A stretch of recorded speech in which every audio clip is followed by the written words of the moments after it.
is a tad chilly. 13 degrees sounds a bit high for the way we feel, but that's the forecast for today. Partly cloudy. A look at the NFC playoff picture says it all. A wild card berth is a long shot. The Bears' best bet for the postseason is to overtake division-leading Minnesota and win the NFC North. And onto the field comes David Garrard. It's been a struggle for the Jaguars this year. That includes the Jacksonville quarterback, 10 touchdown passes, 9 interceptions. He does own a 7-1 record as a starter against the NFC this season. We asked every single one of the Jaguars last night, Dan, if cold weather bothers them or affects them. No, not really. Easy to say that in the meeting room. I think this cold took everybody by surprise. It was in the low 40s here yesterday. Now it's in the teens. This is Fred Taylor, and Fred Taylor has struggled just to try to get back to the line of scrimmage. On the line for Jacksonville, ninth-year center Brad Meester trying to hold together a front line that has been decimated by injuries this year. The backs and the receivers and number 28, steady Freddie Taylor, moving up the chart with the NFL's all-time leading rusher. Taylor lost 2 on that carry, and it's 2nd and 12.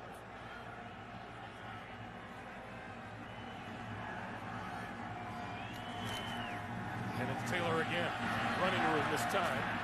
And that closes up in a hurry as he gets to about the 35-yard line. A quick look at the Bears' 4-3 defense. And the rookie Marcus Harrison will start at tackle for the injured Dusty Dvoracek. The linebackers, Lance Briggs, playing terrific football. He is Chicago's leading tackler with 107 of them coming in. And the Bears' 18 interceptions are the second most in the NFL. Safety Kevin Payne leads the way with 4 picks. And now number 32, Maurice Jones-Drew, into the backfield on 3rd and 7 for Jacksonville. And the typical Bear look on this down and distance. A lot of people up on the line of scrimmage. Here comes the blitz. Garrard throws, intercepted. Picked off by number 38, Daniel Manning. Manning inside the 5-yard line. Boy, what a great job by the Jaguars of picking up the Chicago blitz, giving David Garrard a lot of time to look downfield, and he throws it directly to Manning. Take a look at this. Look at the nice job of picking up the blitz. David Garrard just has to shift a little bit to his left, and how he does not see Daniel Manning, I have no clue at all. Trying to get the ball to Jerry Porter. Manning probably couldn't believe it as he saw the ball coming at him. Possibly could have been looking at, but the Bears, perfect way to start a game. The give is to Matt Forte. Forte for a couple. Now, David Garrard threw only 3 interceptions last season. That's number 10 this year. And again, you know, you're back to where there's tipped balls, there's balls that maybe the receiver slips and falls and things like that. But then there's a throw like that where, you know, it's really just impossible to defend, and the rest of the team sees that. And that's the kind of thing that when you're losing, and the Jags are certainly doing that at 4-8, it really undermines your confidence. 2nd and goal. Orton can throw. Touchdown. Desmond Clark.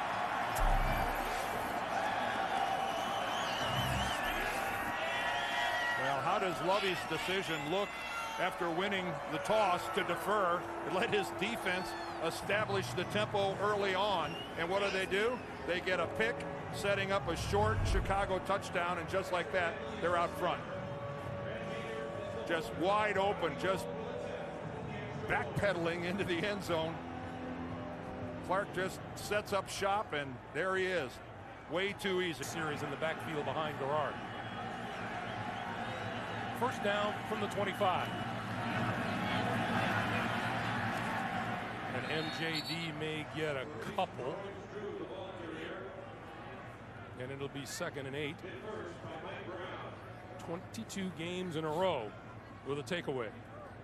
That is continuing the tradition of great defense here in Chicago. And of course, Lovie Smith, the defensive coordinator, and a defensive guy who worked his way into the head coaching position. So you know how much attention he pays to defense, and he was one of those guys that years and years ago really spent hours and hours during the week working on creating turnovers, stripping the ball, and interceptions. Garrard pulls it down, and now flips to Jones. Drew out of the backfield. He has a first down and then some down the sideline and out of bounds around midfield. Oh, look at the shot he puts on Mike Brown at the end of that.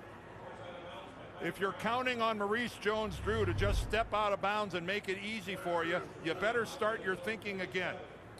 A beautifully set up screen, an outlet to Jones-Drew. He gets a good block there by Reister, but right there, if you're counting on him going out of bounds, forget about it.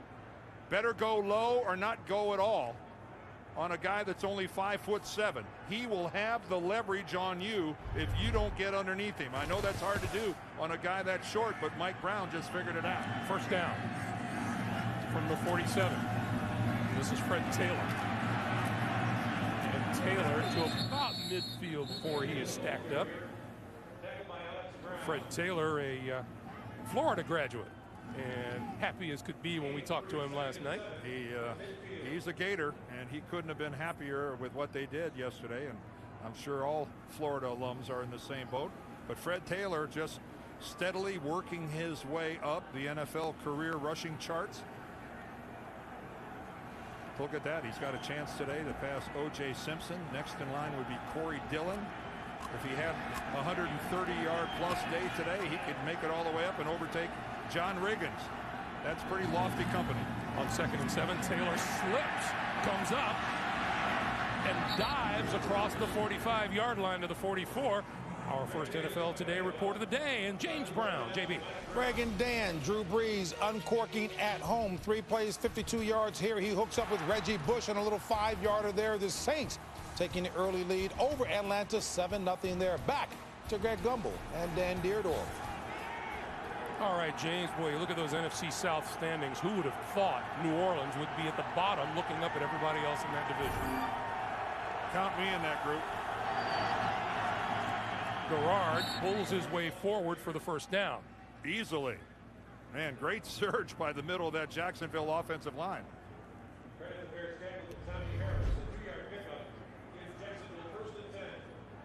So first down Jacksonville, and they've moved to the Bear 42-yard line. Didn't look like the Bears were ready at all for a quarterback sneak. David Garrard is a guy with tremendous leg strength, and as you can see right there, he converts. He's a guy very powerful from the waist down. He's 6'1", 245 pounds. He's built more like a fullback than a quarterback. Double tight end set up now for Jacksonville, and here comes Maurice Jones-Drew with a hole up the middle, bouncing to the 35. And what we're looking at here is really Jacksonville's chance to get back into and stay in this game. They have to keep pounding the rock, and Jack Del Rio knows that, yeah, we might have some negative plays, we might have a lot of plays that don't go anywhere, but we have to keep running the football. It's who we are. We're not built to throw it 45 or 50 times. If that's the case, we're guaranteed a loss.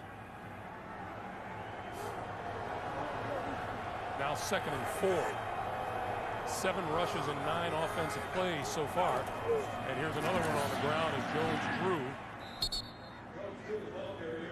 to about the 33. Dan, is there a team with more big tight ends in the league than Jacksonville? Well, they kind of remind me of the way the Redskins used to be when Joe Gibbs ran that 3 tight end offense. And it's all about running the football and then the play action that comes off of it. And, you know, again, we touched on it that this team, when they lost both of their guards, Mo Williams and Vince Manawai on opening day, and then Brad Meester was out for the first 6 games of the year, it really set them back, and quite frankly, they've never recovered from it. There are 3 tight ends now in on 3rd and 2. Fred Taylor, first down. Inside the 30 to the 26-yard line. Wale Ogunleye making the stop. Oh, and again, outstanding blocking up front for Jacksonville. Look at it, tight line splits.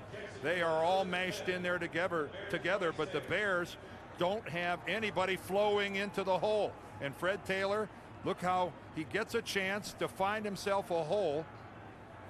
And on that run right there, he passes O.J. Simpson. And that's pretty lofty company. And he is now number 17 on the NFL's all-time rushing list on first down. Taylor just inside the 25 to the 24-yard line. Interesting talking to both Fred Taylor and Jack Del Rio last night about Fred Taylor's future and whether he does have one in Jacksonville with his role that continues to diminish with the presence of Maurice Jones-Drew. Well, this is his 11th year. Fred is 32 years old. He'll be 33 next month. So he is at an age where, you know, not many running backs in this league have been real productive. But Fred makes it known he wants to continue playing. He wants to continue in Jacksonville. Gerard rolling to the near side, looking, and throws it away just as he is belted out of bounds by Mark Anderson, number 97. And boy, did he get belted out of bounds, and he took one of the stadium guys with him when he got hit. David held on to that football just long enough to guarantee that he was really going to get popped. And he gets propelled out of bounds right here. Take a look as he falls. Whoop, there we go. The hit wasn't really that hard, but he ends up getting thrown down and out. Good pursuit. Anderson, who really hasn't done a whole lot since his rookie year, gets in on a little something. 3rd and 8 now. Good protection. The pass is tipped at the line of scrimmage and falls incomplete. Look like. If you say so. Yeah, I am. I know. Kyle Orton to throw. Out of the backfield, Matt Forte across the 25-yard line and a first down. The Bears offensive line at the heart of it. He's 11-year veteran Olin Kreutz making his 99th consecutive start. And the backs and the receivers, and the rookie you just saw, Matt Forte, continues to impress. 3rd in the NFL in total yards from scrimmage. Only the 4th Bears rookie ever to rush for more than 1,000 yards in a season. Devin Hester now into the lineup as a wide receiver. He's at the top of your screen, but he gives to Forte. Forte with a hole up the middle. 40. Midfield and into Jacksonville territory for a Chicago first down. Well, Reggie Nelson, I believe, is the Jacksonville defensive back. I think he's the first guy that even makes contact with Matt Forte, and he only grabs him by the hip, but that's the first time that Forte is even touched. What a magnificent job of blocking up front. Take a look at how this opens up off a left guard, and look at the power, the dirt flying off of the feet of Matt Forte. Now on first down from the Jacksonville 49-yard line. Here comes the blitz. Orton gets rid of it. Far side. That's complete to Hester. And Hester down the sideline, out of bounds at about the 30. Well, that's where Devin Hester, that great speed of his, can run off a corner, and that time he did it to Brian Williams. How about Matt Forte having eclipsed Gale Sayers' mark? I'm telling you, when you eclipse any mark by Gale Sayers, you've done something. And I'll guarantee that Matt Forte knows exactly what he's done. You do not pass a man of Gale Sayers' caliber and not have some appreciation for what you've accomplished. Bears right back now at the 30-yard line of Jacksonville, and Orton quick drop, quick throw on the outside. That's complete to Rasheed Davis. Let's take a quick check of the Jacksonville defense. It's a 4-3, and as Jacksonville's #1 draft pick at left defensive end, Derek Harvey, the rookie out of Florida. The linebackers, Clint Ingram and Justin Durant, flank middle linebacker Darrell Smith, the Jags' leading tackler. And the Jaguars have lost their interception leader, cornerback Rasheed Mathis. Drayton Florence starting in his spot at right corner today. Greg, the last 2 plays, Jacksonville has blitzed off the edge, and Kyle Orton has made them pay with 2 completions on quick deliveries. He has read them and handled them pretty well. 2nd and 4. Here's Forte. And not much up the middle for Matt Forte on this play. Stacked up by the rookie Derek Harvey, among others. Damn, the sun is out. Take a picture. Well, it's been in and out all day. Of course, it's kind of deceiving as we're driving to the stadium this morning. The sun was out. And you'd say, well, this doesn't look that bad. And you drive along and look at Lake Michigan and say, you know, a dip wouldn't be all that bad until you realize that It's only about 7 degrees outside. A dip wouldn't be all that bad. Well, it's not frozen over yet. Even the polar bears go up pass. Forte, penalty markers fly, and Forte to about the 20-yard line. I believe Jacksonville might have been guilty of encroach. You've got your nerves and muscles all coiled up, ready to go. It's enough to trigger a response. First down, Chicago at the Jacksonville 20. Here's Forte, right side, inside the 20 to about the 17. And we're talking with Bill Carollo, our referee today before the game. He said, do you do anything special for, this kind of weather? And he said, oh, maybe I'll put on an extra shirt. And then he thought, oh, maybe an extra 2 today. And again, it could be so much worse because the wind is not howling like it sometimes does here in Chicago during the winter. I'm impressed. Bill going without the gloves. Here in the first half now, the Bears with 5 wide receivers. That includes Forte as Orton throws over the middle, and it's behind his intended receiver, Desmond Clark.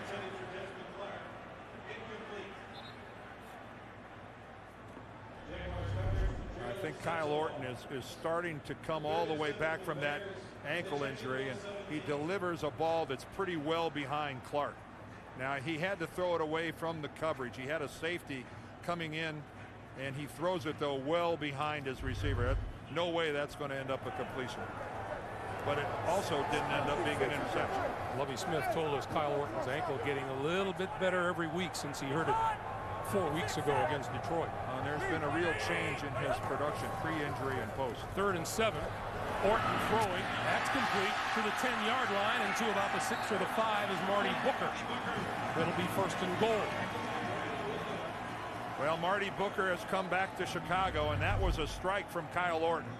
So critical on a pattern like this. Hit your receiver in stride so he can keep going and then get his head upfield.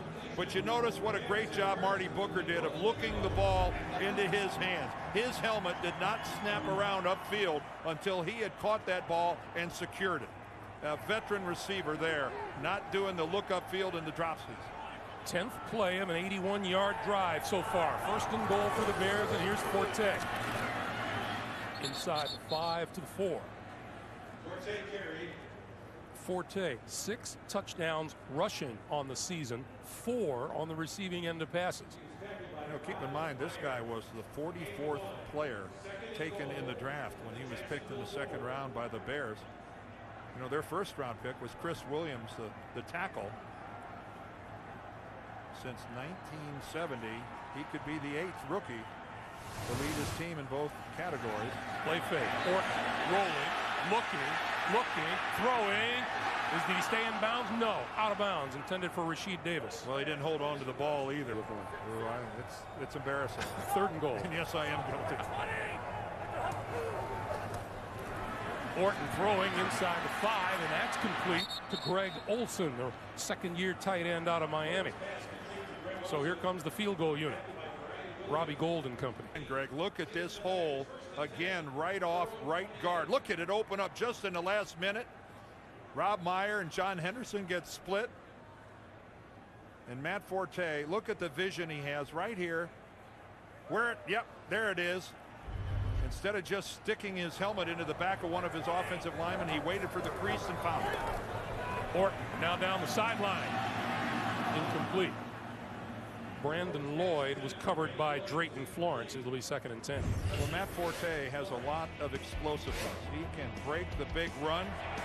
There he is against St. Louis. He goes for 47 yards. Again, look at him make people miss. He went for 26 in that run against the Vikings. And then earlier today, he broke one off for 27. It is hard to tell you guys out there in our audience how much the Bears love Matt Forte, and why wouldn't they? Now on 2nd and 10, Forte again. And pulls his way across the 30 to the 31. Darrell Smith makes the stop. And Dan, it's hard to say that a guy is a steal at a 2nd round pick, but that's exactly what he is. I asked Lovie Smith, I said, when did you stop thinking of Matt Forte as a rookie? And he said, the day he got here. He's never acted like a rookie. He doesn't blow assignments. He doesn't make mistakes. He doesn't drop passes. He never gets that, that glassy look in his eyes like I don't know what's going on. Actually, Lovey also said, oh, he's a rookie? Right. 3rd and 6 now. Orton throws out here. That's complete to the tight end, Greg Olsen. And Olsen into Jacksonville territory and out of bounds inside the 45 to about the 43-yard line. Well, Kyle Orton loves to get the ball to his tight ends, whether it's Desmond Clark or Greg Olsen. And, of course, this is what you really love, a guy that makes something after the catch. It's only a short completion, but he runs right through the tackle coming up right there. He gets right by Sensabaugh, fights like heck to stay in bounds. And Kyle Orton repeatedly attempts to find his tight ends. Forte. And Forte for maybe a yard. Time to head back to James Brown in the studio, where I'm sure it's very warm, JB. Greg and Dan, the Colts are looking for their 6th straight victory. They get a good start here with Dominic Rhodes. Take a look at this nice movement here. 17 yards to pay dirt to take a 7-0 lead. Hey, Greg, your crew here says you like it cold in the studio, but you don't like it cold outside. Dan, that's a conundrum, is it not? Yes, it is, JB, and I'm the one that has to deal with it every week. You would never know this guy lives in Florida, being with him up here in Chicago. He's been whining since we got here. 2nd and 10. Orton incomplete. Greg Olsen in and out of his hands. Dan, I was thinking today brings back memories of when I was a kid. This time of year, my dad would say, hey, do you want to go to the Bears game on Sunday? And I'd go, no. Yeah. For a guy who grew up in Chicago, your blood has certainly thinned since you left. Didn't say I wasn't used to it, just said I don't like it. 42-yard line. 3rd and 10 now for Orton.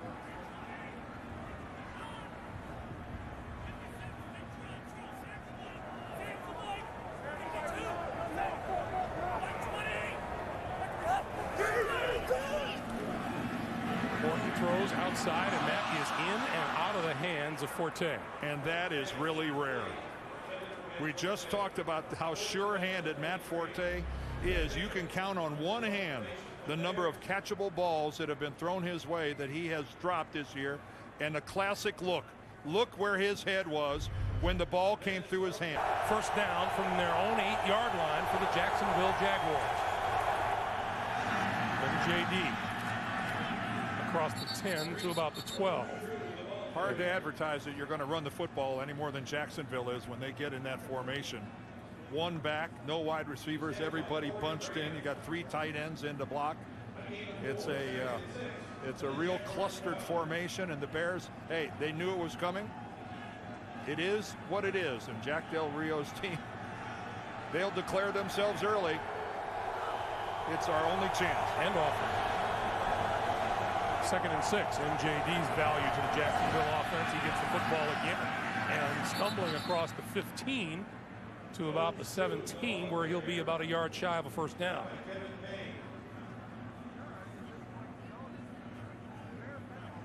So you just take a look at Jacksonville. Here they all are. 1, 2, 3, 4, 5, 6, 7, 8, 9, 10, 11. Nobody split wide. They are all right there on the line of scrimmage, all from tight end to tight end. We're coming at you. Can you muscle up and stop it? 13 rushes, 6 passes. 3rd and 1. Jones-Drew fighting for a 1st down. Did he get there? See where they spot the ball. It'll be close. I'm not sure he did. That's very cool.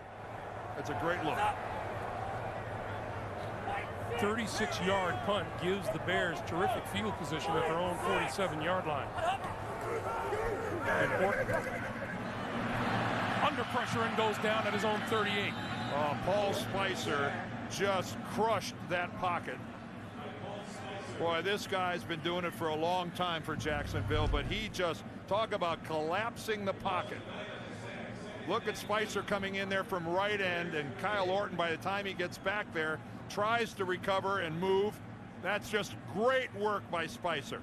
Being held at the same time, John St. Clair's got his got the old arm bar going on him, but still Spicer gets in there and disrupts it to the point where it ends up being a sack. It's almost like the old wrestling step over toe hold.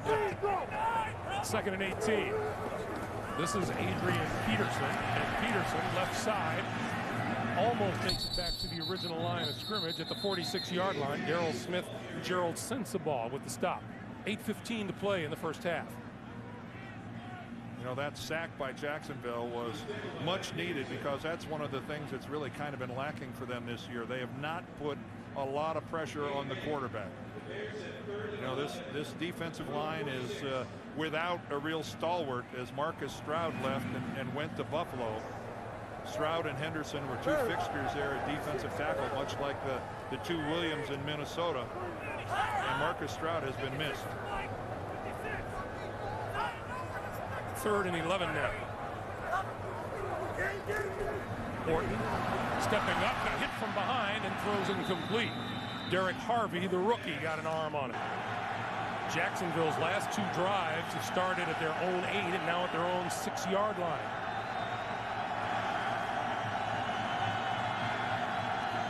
And Freddie Taylor on the handoff with room to run out across the 10 to about the 12. Kevin Payne and Anthony Adams making the stop. See, that's one of the, I think, problems for the Bears. When you put that many people on the line of scrimmage, your second level isn't there. And if you find a crease, even if it doesn't result in a big play, it still results in something like, see how everyone is right there on the line of scrimmage, all the linebackers within a yard of the ball. Well, your second level isn't there. So what happens is you're making tackles from the side instead of head on. And you end up, what, giving away 6 yards on first down if they find a crease. Now 2nd and 4. Taylor again. Back to the line of scrimmage and no more. It'll be 3rd and 4. Well, the Jaguars on the last series, they ran it 3 straight times and didn't convert the first down. They run the first 2 downs of this drive.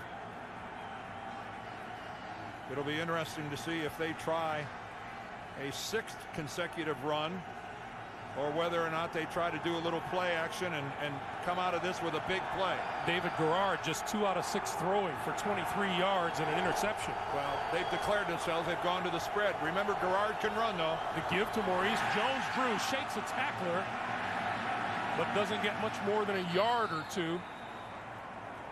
Now, talk about the power of Jones-Drew. For Jacksonville now. And Hester is at midfield. He's going to get a chance with this. From the 44 of Jacksonville. Up the sideline. Cutting it back. Inside the 15-yard line. And he's going to be ruled out of bounds back at the 23. But the 3 and out. Give credit to the Chicago Bears. They played the run, and run is what they got, and they forced the punt, and now Jacksonville is paying for it. Right there is where he steps out of bounds. Good job by the official. The left is in, the right is well out, right at the 22-yard line. Actually, it looked to be at about the 23, but the placement is at the 22. I thought it was exactly at the 23. It was to Forte, and Forte just shy of the 20. Reggie Hayward makes the stop. The Bears picked up a yard on that spot. No doubt about it.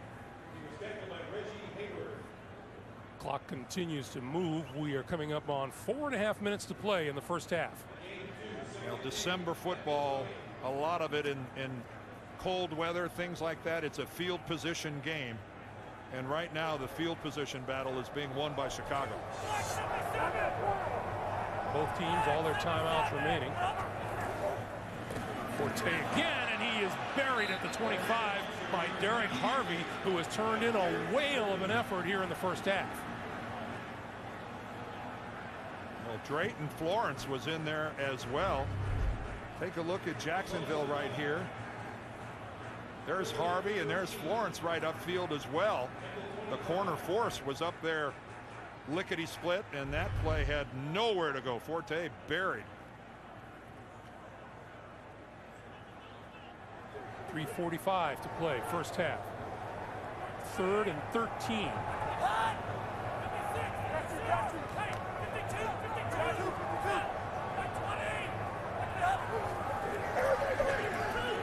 Orton with protection this time. Forte out of the backfield, inside the 20 to about the 19, maybe the 18-yard line, but that'll bring Robbie Gould on for the field goal attempt. And that is outstanding work by Jacksonville defense. Jacksonville running game, and they're going to have to, I think, get a little more aggressive in throwing the football. Gerard throwing over the middle, tipped, incomplete. Pass intended for Mercedes Lewis. Well, that certainly didn't catch Chicago by surprise. Mercedes Lewis was bracketed short and long, yet Gerard still tries to feather it in there. He's got a big target, but if you'll notice, 3 blue shirts in there. Payne deep, Urlacher short. There are guys all over the place. David Gerard, 2 of 7 for 23 yards throwing against a Bears defense that allows 240 yards throwing a game. Maurice Jones-Drew, 35, still on his feet. First down to the 40-yard line. Coming up on the Sprint halftime report, good news for Chicago Bears. Both Green Bay and Minnesota on the short end of the scores of their respective games right now. That flip to Maurice Jones-Drew didn't get much. Marcus Harrison making the stop. Well, Maurice Jones-Drew did his club a big favor with that last run where he moved the chains. As we went to the 2-minute warning, Brian Urlacher was walking around out there. He was really, really frustrated that they allowed a conversion by Jacksonville. Gerard lost the ball, and it's incomplete. Had his arm going forward, and you can tell from his reaction he really didn't mean to let it go. No, I think that's the old tuck. I think he was trying to tuck it away, and it came out. And this is where a quarterback gets the benefit of the doubt. He did not mean for that football to leave his hand like that, but it was a throwing motion. You could see he even reached out with his left to try to catch it and bring it back. But that's ruled an incomplete pass, as it should be. That's the letter of the law. Now 3rd and 9.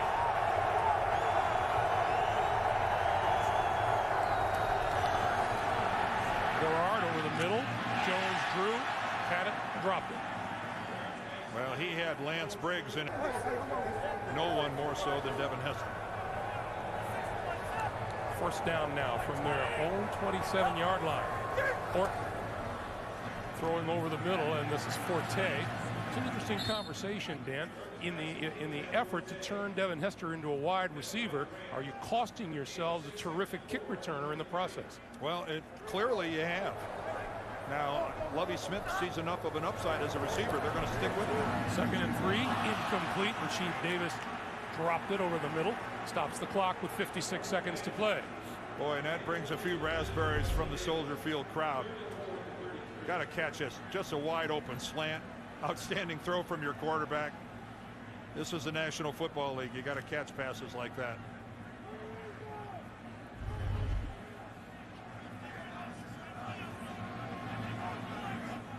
Third and 4.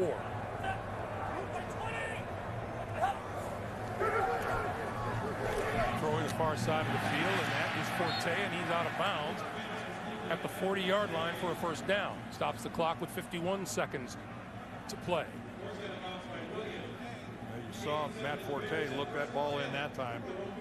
Remember earlier this quarter he had the drop by not looking it in. See that career long 49 yards for Robbie Gould. Keep in mind, though, as cold as it is today, that football is hard.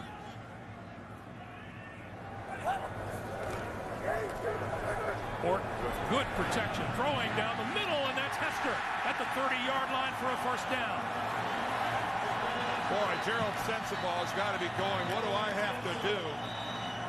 He really had pretty good coverage on Devin Hester, and Orton just threw a beauty. Sensabaugh's the safety on the cover 2. He's got the coverage. He's just a little deep and can't fight his way back in as he tries to close a little bit on Hester. You see his feet slip out from under him. Sensabaugh was in a pretty good spot, but then just couldn't close the last yard, and a great throw. And Hester now a couple of days. Darrell Smith has taken over the starting position, but Peterson still plays a lot of snaps. Orton Rolling, throws, that's complete to Hester, and Hester lost his footing.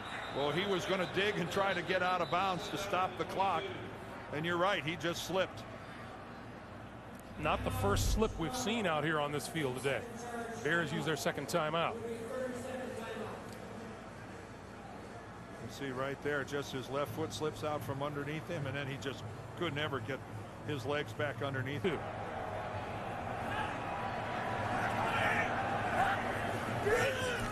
Play fake, gonna throw up the seam, and that's at the goal line. Touchdown! Greg Olsen made the catch, and a fine throw on the money from Kyle Orton. We talked earlier about how Kyle Orton loves his tight ends, and you called it exactly right, Greg, on the seam pattern. What a precision throw by Orton. And in traffic, a big-time catch by Olsen. Minnesota in the NFC North. Devin Hester is deep. I'm sorry, that's Daniel Manning. Manning picking it up inside his own 10-yard line. Dancing his way across the 20, the 30, the 40, up the sideline into Jacksonville territory. And this second half starts out very badly for the Jacksonville Jaguars. Well, there's a good reason why Lovie Smith has kept Daniel Manning being the kickoff return guy, because he's got some explosiveness to him. Even though he mishandles the ball at the beginning, he's got an instinctive feel for things. Boy, he really made a guy miss there, and then it's to the sidelines. 52 yards on the kickoff return, and the Bears set up shop first down at Jacksonville's 40-yard line. Third time today the Bears start in Jacksonville territory, and that's Matt Forte. Well, who's been getting it done for the Bears? Let's check out who had a good first half. Kyle Orton, very effective.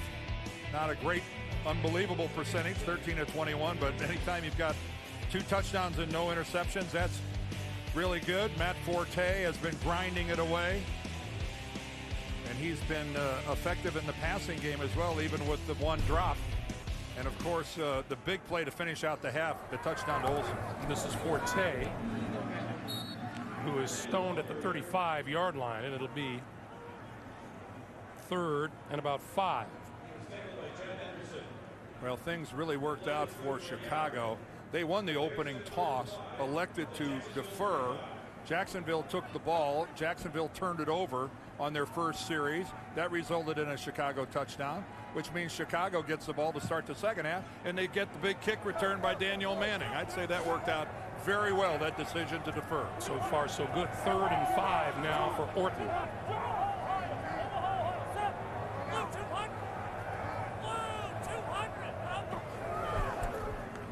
Quick drop, throwing the sideline. That's complete. But and short. Booker is out of bounds, short of the first down. He's pretty much telling everybody that on the sideline. He needed a little more air under that foot. Actually, a lot more air under that football. On first down, Garrard going to throw. Has it batted at the line. Second time that's happened today.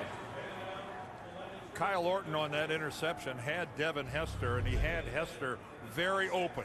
The play action to Forte, boy, he gets a great look downfield. And you'll see Devin Hester right there at the bottom of the screen, wide open. He needed to float that ball over Gerald Sensabaugh. And instead he hits him right in the face mask, and on the carom, Sensabaugh holds on to it. I'm not sure that's the way they teach it, to let the ball bounce off your face mask into your arms. Meanwhile, Israel Adanije got his hand on a ball at the line of scrimmage for the second time today. 2nd and 10. Garrard under pressure and goes down, and that's Adanije. Well, how's that for back-to-back plays for a defensive lineman? Gee whiz, you get the knockdown the first time, and then this time just great grinding pressure up the middle. That is really good work. Pushed Winery right back into the quarterback, fought through, and got the sack. What's Adanije going to do on 3rd down? 2 tough acts to follow. 3rd and 15.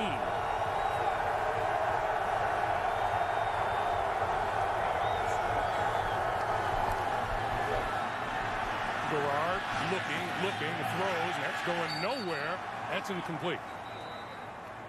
Dennis Northcutt had it, dropped it, ruled incomplete, and Jacksonville will punt. 40 Bears with the ball in a 23 lead, starting at their own 33-yard line.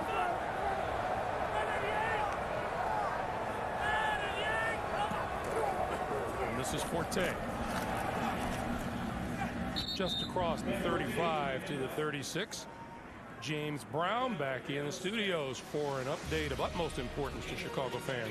Greg and Dan, after a Chester-Taylor 17-yard touchdown run, 3 plays later, Dante Culpepper up top 70 yards to Calvin Johnson. Lions retake the lead 13-10. Let's take it back to Greg Gumbel and Dan Deerdorf. Thank you, JB. And Chicago playing catch-up in the NFC North, a game behind the Minnesota Vikings. Here's Forte. Forte hit at the line of scrimmage, might have gotten a yard out of it. Paul Spicer made first contact.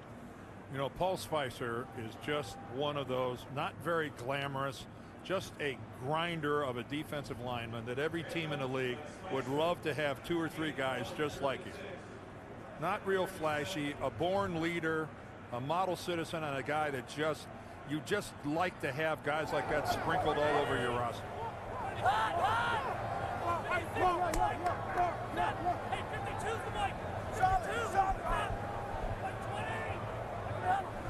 Orton now on 3rd and 6. Going to throw and right through the hands of Devin Hester, and it'll be 4th down. 3. That's a disastrous offensive day. Garrard flips it out. That's complete to Reggie Williams, and Williams wrapped up at about the 20-yard line by Nick Roach out of nearby Northwestern University. Yeah, he didn't have to matriculate too far to play in the National Football League. Short trip down Sheridan Road from Evanston. David Garrard is not going to point to his passer rating with pride the way he does to his attire. Well, he is a nattily dressed young man. Oh, he is that, but this isn't GQ. This is the NFL. 2nd and 6.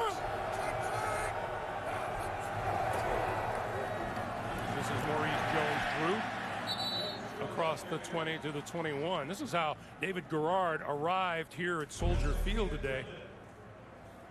right off the covers of Men's Vogue. Oh, he is a great dresser, and he's a fine young man. I mean, you sit and talk to David Garrard, there are no excuses. There's no tall tales. It's somebody else's fault. He is an upfront guy, and he's got a lot of leadership qualities, I think, that his teammates like about him. But this offense is in dire need of some help. 3rd and 4. Jacksonville not very good on 3rd down today. On the slant, that's complete for a 1st down across the 30 and close to the 35. That's Matt Jones. First time we've called his name today. And when you consider that he is Jacksonville's leading receiver coming into the game with 62 receptions. There's another slip by a defender, Charles Tillman. Yeah, Tillman went down as he went to plant to cover the slant. He fell flat on his face. Dan, I'd go down to the field for an interview, but I'm afraid I might slip and fall. It's a little treacherous. Now, it's obviously very cold outside, but this field has been an issue for quite a while. So on 1st down, Garrard with time, and it's batted again at the line of scrimmage. I think Mark Anderson might have got a hand on that. Update time to James Brown in New York, JB. Greg and Dan, you know Tennessee can clinch the South with a win. They're looking good right now. Kerry Collins play action, hooking up with Justin Gage at the back of the end zone. A 9-yard strike, 21-6 Titans. Hey, Greg, there's a list of things the crew says you don't like a plate of eggs. Back to Greg Gumbel and Dan Deerdorf. Oh, Greg, it's piling on time, huh? You know. No, not even a plate, just one, JB, just one. 2nd and 10. This is Jones-Drew, and Jones-Drew still on his feet, across the 40 and out of bounds, close to a 1st down. Somebody forgot to tell Maurice Jones-Drew that his team's out of the playoffs, and this doesn't matter to Jacksonville. What a great effort.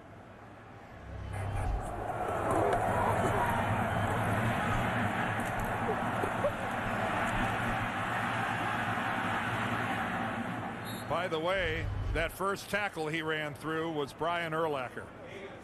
And Brian Urlacher, I'm sure right now, I cannot believe he got away from me. Again, Brian Urlacher was up high, which is, it's so easy to do against a guy who's only 5'7". You're used to grabbing a guy around the shoulders and you get the top of MJD's helmet. That's exactly what happened there.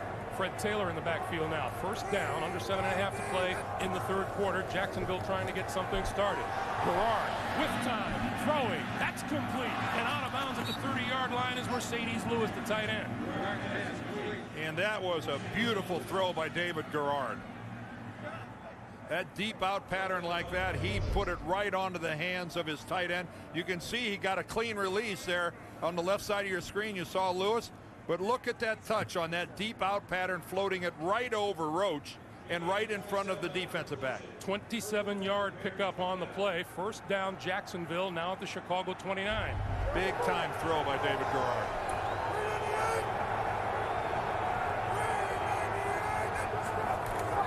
Back to the ground game. Fred Taylor up the middle.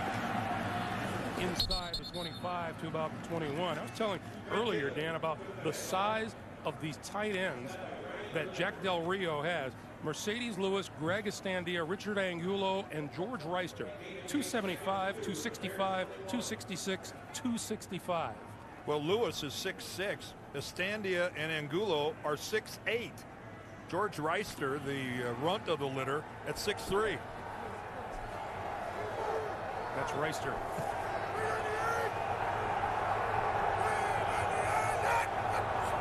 Second down now, once again, Fred Taylor. And Taylor, maybe a yard on the play, close to the 20-yard line. We'll give him a yard and say it's 3rd and 1.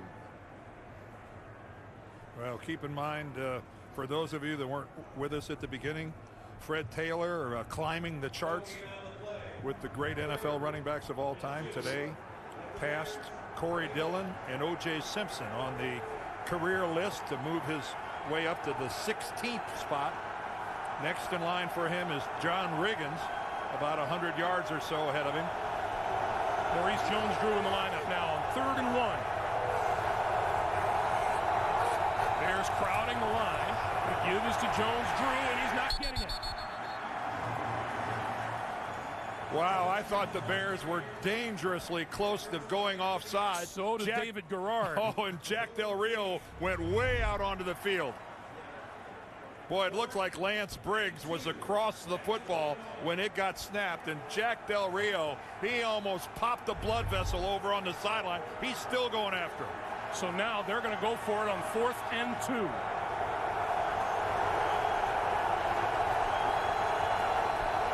Jacksonville. Most attempts on 4th down in the NFL. Garrard going to throw for it. That is caught.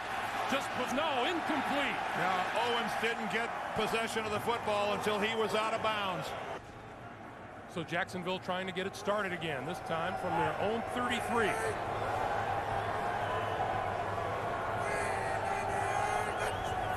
And they'll choose to do it through the air. Garrard throwing up the seam, and a little bit behind Matt Jones, the intended receiver. Charles Tillman was there. Well, good work by Tillman, working his way into the frontal position of a really big receiver in Matt Jones, who's 6'6". Matt Jones, that was kind of what you'd call a shallow post or a skinny post. He broke it off, not a full 45-degree angle into the inside. Well, playing Jacksonville offensively, if you're looking for an upgrade to your defense, this is a good team to play. They just haven't been scoring many points. This is Taylor. Taylor spinning across the 35 to about the 37. Chicago looking to advance on the Minnesota Vikings, who are losing today, Dan, so far. Yeah, they are. Detroit is winning. Green Bay moved back into the lead, but again, you see there's Chicago in that group that's in the hunt. You got to figure that it's going to take 10 wins to get into the playoffs as a wild card, and that's no guarantee. You can be 10-6 and not make it. So some of the tiebreakers don't go your way, you could be on the outside looking in. Garrard now looking at a 3rd and 7. And going to take it off and try to run for it and come up about a yard or 2 short. Oh, good job there by Ogunleye of getting over there and really covering a lot of ground. Also had help from Urlacher and Lance Briggs on a noisy little play.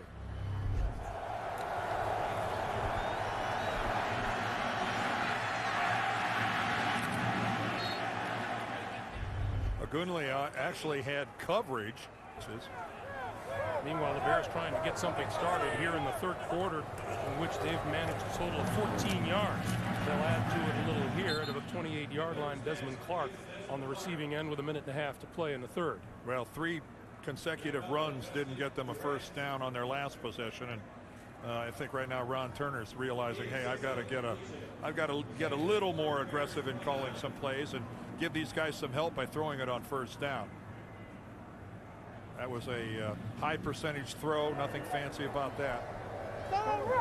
If Jacksonville is going to overplay the run, you gotta put it in the air a little. Now on 2nd and 4, he's going to throw it again. And Hester had to reach back and up and couldn't get hold of it. It'll be 3rd and 4. We took a look at the NFC playoff picture. Let's now look at the AFC, where Tennessee, Pittsburgh, Jets, and Denver, all division leaders. And you and I were talking on the way into the stadium today, Dan. Indy and Pittsburgh, 2 teams that appear to be coming together at just the right time of year.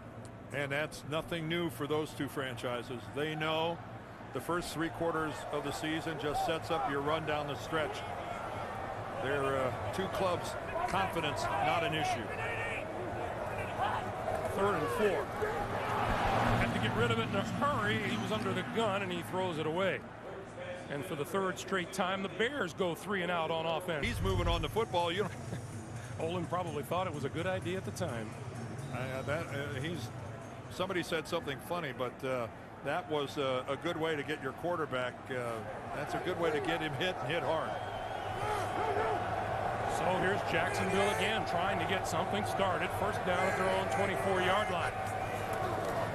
Garrard rolling, throws, and that is complete across the 35 to Reggie Williams.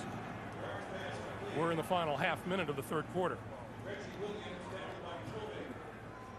David Garrard has to do just that. He has got to force the football down the field.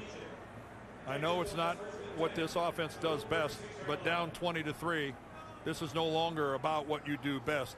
It's trying to claw your way back into a football game. Taking chances, going against the grain, it's all you've got. He has 5 seconds to get this play off before the end of the quarter. And he will get it off. Garrard looking, throws. Maurice Jones-Drew slipping down on the turf, lost the football. And it looks like Jacksonville covers it, and 8. Fred Taylor replaces him on the field. Garrard up the middle, incomplete. Mercedes Lewis, the tight end. Let's go back to Maurice Jones-Drew. Well, we're going to see very clearly why he's a little groggy. Watch from the right of your screen. Israel Adonijah right there comes in, and his helmet hits Maurice Jones-Drew right in the ear hole of his. Yep, right in the ear hole of his helmet. But he is up and trying to walk it off. And now David Garrard, his biggest challenge today, 3rd down. 3 of 12 on 3rd down for the Jaguars today, and he needs the 46-yard line for a first down. Throwing this side, and that's complete to Matt Jones for a first down. Well, Matt Jones found a lot of room that time in front of Charles Tillman. And again, Matt Jones, who was very quiet in the first half, not a lot going on. Nice tight spiral from David Garrard, and Jones, who's not really, Matt Jones isn't a threat to run by you very much. He's not a real speedy guy, but boy, he demonstrated enough there to turn the shoulders of Charles Tillman. He thought he was going deep. So Garrard converts a first down here. First down now at the 49 of the Chicago Bears for Jacksonville. This is Taylor. And Taylor with a little running room. And Taylor inside the 40. That's another first down for the Jaguars.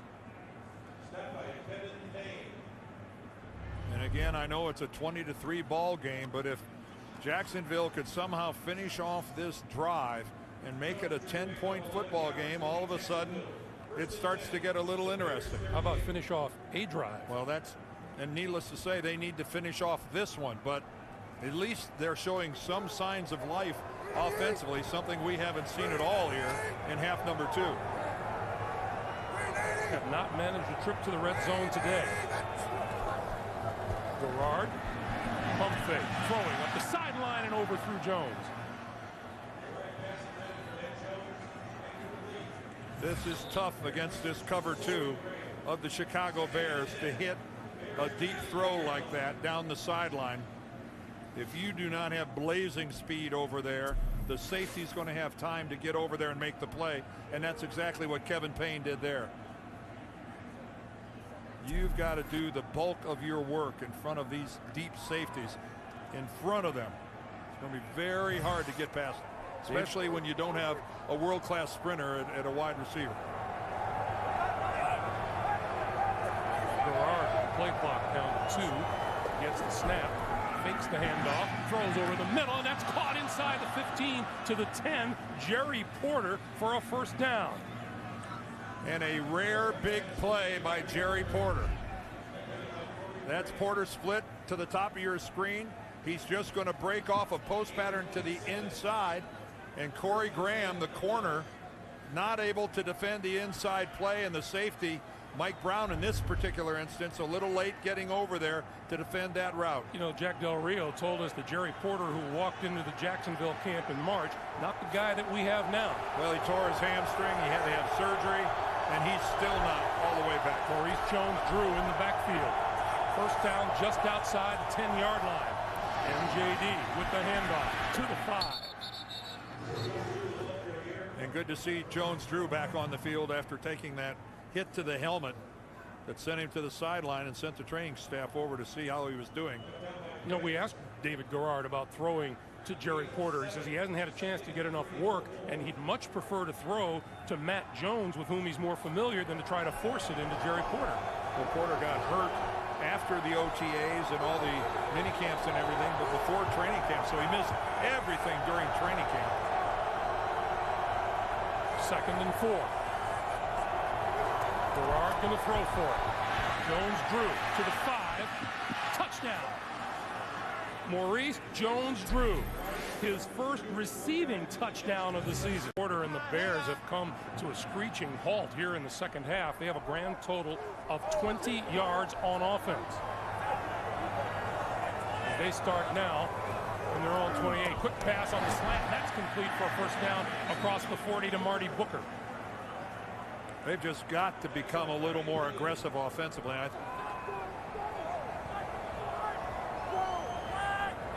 On first down now, and this is Forte. A little change of direction and across the 45 to the 46. How about the Green Bay Packers in the NFC North, JB? Hey, Houston looking for its 6th victory of the season, Greg. They capped an 8-play, 63-yard drive when Matt Schaub throwing across his body to Andre Johnson, 11-yard strike, 21-14 Houston, 6:12 left in regulation. Greg and Dan. JB, thanks. That Andre Johnson, as good as any receiver in the National Football League. No doubt.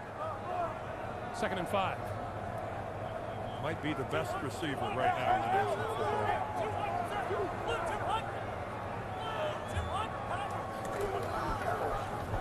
Orton going to go far sideline. It is caught. Devin Hester on the run.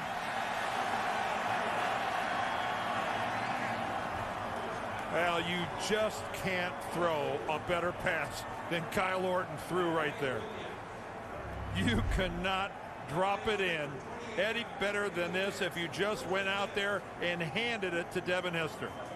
Look how beautifully that ball dropped right into his hands. And he was pretty well covered. 4 catches for 82 yards now for Hester. Brian Williams was there, but that was just perfect. On first down, quick pass, near side, Forte inside the 20 to the 18. And Sensabaugh making the stop. Well, look how much more aggressive Ron Turner's being right now in his play calling. That touchdown by Jacksonville seemed to awaken everyone offensively for Chicago. They slept all the way through the third quarter and the first part of the fourth, and they appear to have awakened right now. Lovey's group has been, they were sleepwalking. Did you say they slept all the way through? I could have. that fits. 2nd and 4.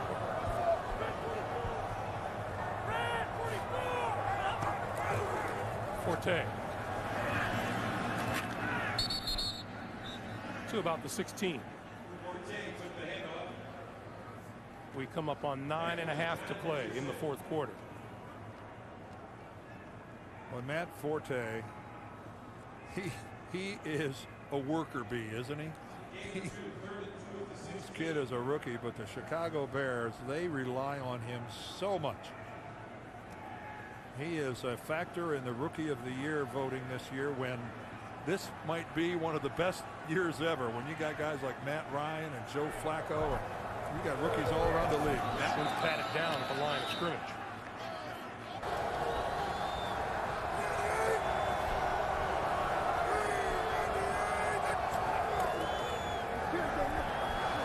Garrard running out of time and throws to Fred Taylor. Taylor pushes his way back to the original line of scrimmage, where Lance Briggs and Charles Tillman drag him down. Pickup of 6. We'll call it 2nd and 9. Good job by David Garrard of trying to stay alive and working his way through his progressions to finally find Fred Taylor, but no margin for error left for Jacksonville. They got to make something happen.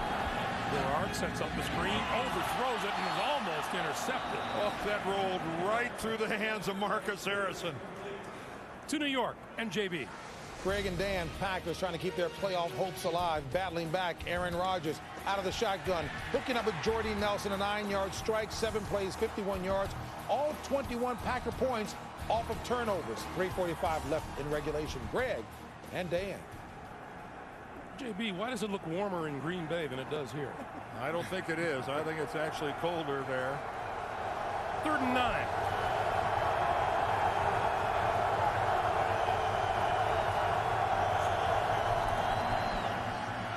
Garrard going down. Ogunleye Idanije. They both got there about the same time. Again, let's watch the pressure. They're both working on the left side. Ogunleye does a good job fighting up the middle. Idanije coming in from outside forces Garrard to step up and right into the arms of Adewale Ogunleye. But that was Idanije.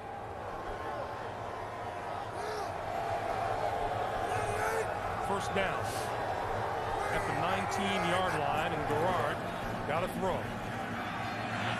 Throwing incomplete. Reggie Williams. We are now told that the Philadelphia Eagles knocked off the Giants by a score of 20-14. So the Giants are 11-2 on the year. Well, that was a nice play waiting to happen for Jacksonville. David Garrard put it right in there to Reggie Williams, and he just flat dropped the football.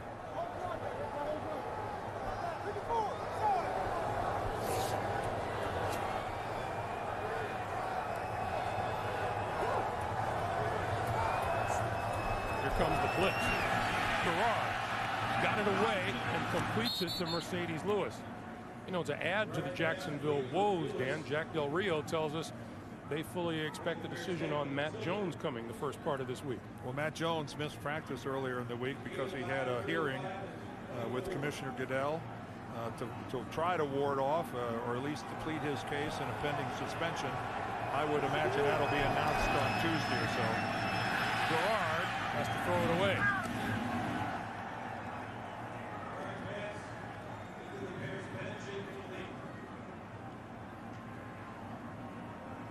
Well, now with a 4th down situation, I don't know the Jags have any choice but to try to go for it. Jones back on the field, as is Maurice Jones-Drew. But you know, it's just a lot of little things, Greg. They really had a really well-designed first down play. Would have been good for about 20, 25 yards, but they have a drop. 4th and 4. Short drop on the slant. That's caught by Matt Jones in a first down. Well, go to the big target when you need to convert. And that's exact. Go to the biggest target. And look how Matt Jones, with that big body, does a good job of shielding Corey Graham from the football. Corey Graham is almost helpless back behind Matt Jones at, 6'6", 220. That's incomplete over the middle. Lewis, the intended receiver, and it's always, you talk about how they appear to be a step or two shy, and Jack Del Rio said lately it's always been those situations where we needed a play to spark us, and instead we got a play to deflate us. And I think that's a tale of woe that most coaches of losing teams can talk about. It seems to be a pattern. It just shows the fine line between winning and losing in the National Football League. Sometimes it's razor thin. Gerard sets up the screen to Jones-Drew, using his blocker out across the 40 to the 42 and just short of a first down. A great job by Brad Meester, the center there. He got out and crunched one guy and then went upfield to find another. We are under 4.5 minutes to play in regulation. 7 catches, 47 yards, and a touchdown for Maurice Jones-Drew. Add to his 55 yards rushing. 3rd and 1, and Gerard is going to sneak for the first down out to about the 45-yard line. And we have 4 minutes to play. Get up to the line, get your play called. Let's get this show on the road here. You've got less than 4 minutes and you need 2 touchdowns.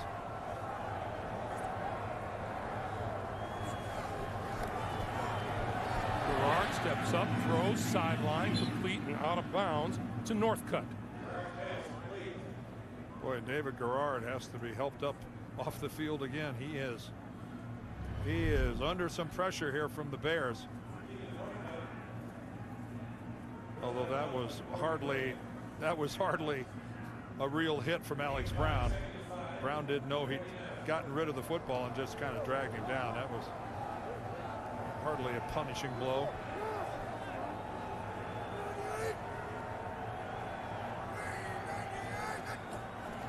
On 2nd and 5, Gerard going down.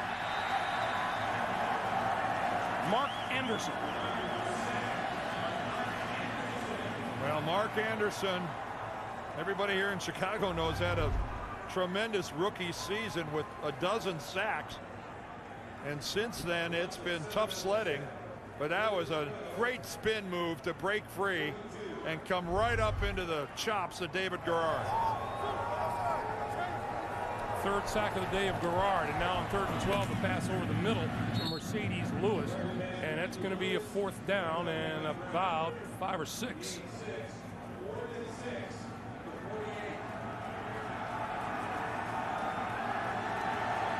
Fourth and 6. And the fans who are left, who haven't made a break for the parking lot, are on their feet. Gerard throwing this side, that's complete, but it's going to be short of a first down to Mercedes Lewis. More of an inclination to say that. And the gives to number 29, Adrian Peterson, still on his feet and inside the 45 to the 4-yard line. Adrian Peterson, the brother of Jacksonville linebacker Mike Peters. Our CBS Sports crew, 2 minutes to play at Soldier Field in Chicago. The Bears on the verge of going 7-6 on the year and dropping the Jaguars to 4-9. And this is Peterson. And Houston ends up beating Green Bay through the 4th quarter of this season. Burton takes a knee once again, and that's going to do it.